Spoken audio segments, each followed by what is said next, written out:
Stay hydrated. Very important. Welcome. Oh yeah. Stand up late. It's an exciting day for me and for the people that I've been working on this project with. Bar None Records and Dreams of Field Recordings, the cooperative that I run with a couple of other musicians, have invested in the means of production.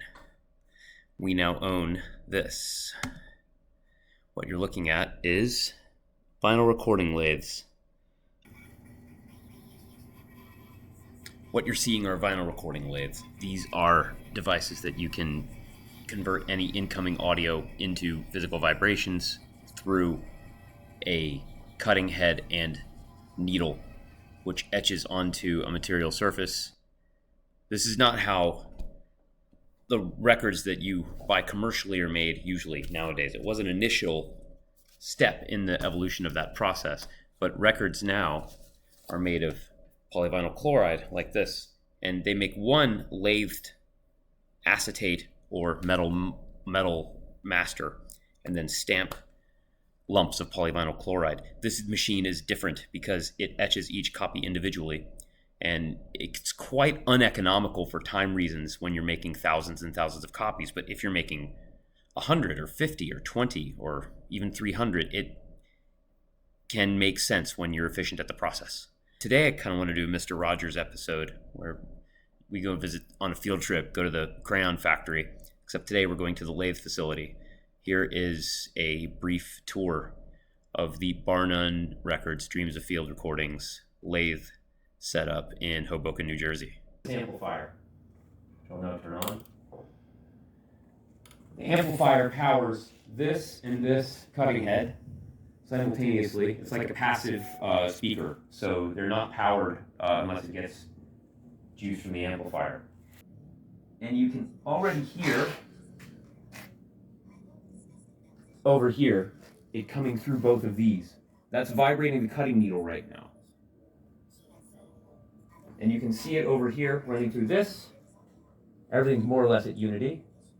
And then these are used to tune each individual cutting head. So this cutting head over here on this turntable has minute differences compared to the other one, but these minute physical differences translate into very audible physical differences between the track. And the way you correct for that is having two different EQ curves for each cutting head. Then you look down here at the amplifier. This one looks good. You look for, in our particular case, this isn't a hard and fast rule. In our particular case, you look for about 2 solid lights, maybe a little bit of tickling into the third light.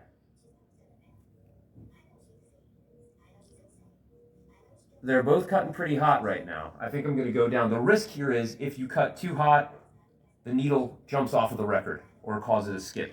If you cut too quiet, you hear too much background noise. So now let's put some embossed grooves on the record.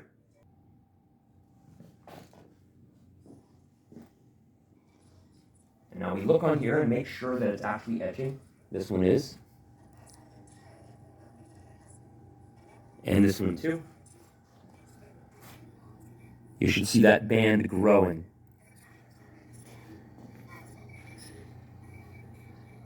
Trying to get it where you can see the light well. Oh yeah. You can kind of see it there. It's not great in the camera, but I'll show you later. Anyway, you also hear it coming out of here. And now you wait. All right, so the record just ended. I'm going to create a locked groove by lifting the feed screw knife and cutting one rotation, which I just did. I'm going to disengage. I'm going to move the cutting head back. I'm going to lift up carefully and make sure it goes back on its holder. And now we're going to listen to them and see how they sound.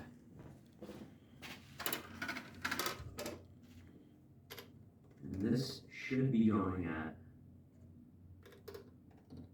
45. No, it's 33, that's good.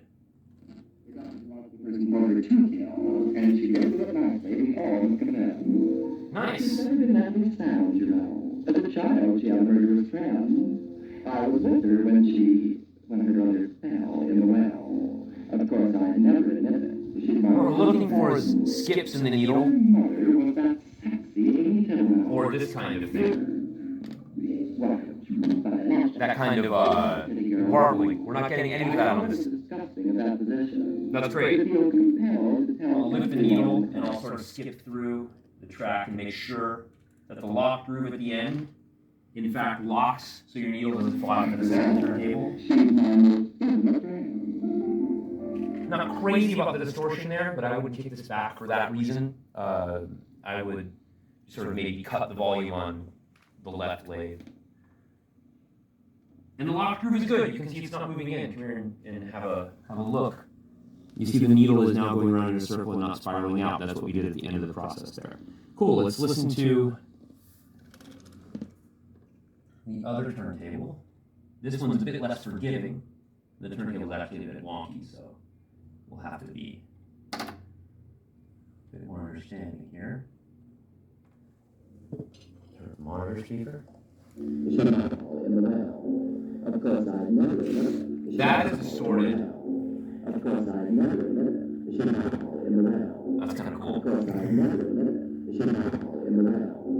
But it's not something that we would sell. So what we're going to do is go over here and see why that could be happening.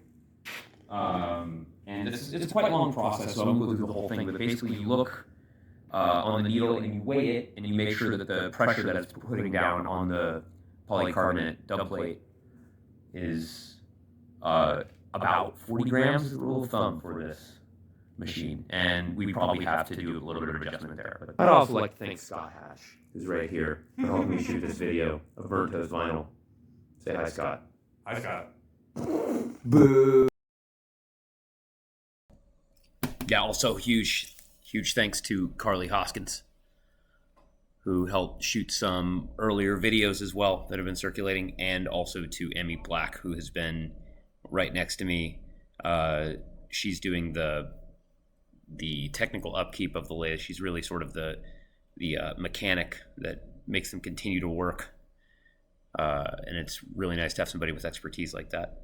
There are a lot of moving parts, and I mean that literally, but each one is really just a simple machine with electric current running through it in some cases. It's quite beautiful. The final result is, again, not a vinyl LP. You're not going to get any response above 12K for the most part. Some very talented engineers can cut plates that'll get 14K, 15K, and in stereo, these lathes are mono, and the results that we're getting on the setup that we have right now is somewhere around 10K cutoff, and sometimes quite a bit less than that. However, for the kind of material I write, especially the stuff I make on tape, there's nothing you're missing there. I think this is probably the most satisfied I've been with a physical medium for my music ever.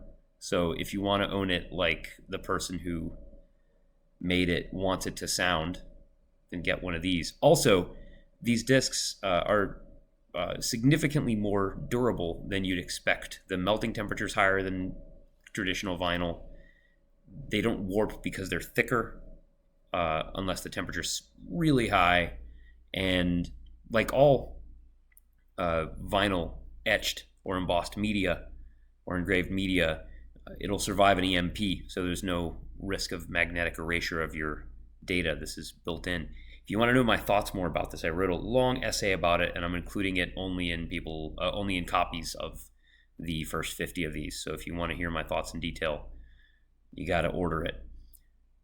But I'll probably post about it in some way in the coming days too. Anyway, that's all for now. I'm just really excited, and I'm happy I got to share this with y'all. So I'll see you in the coming weeks.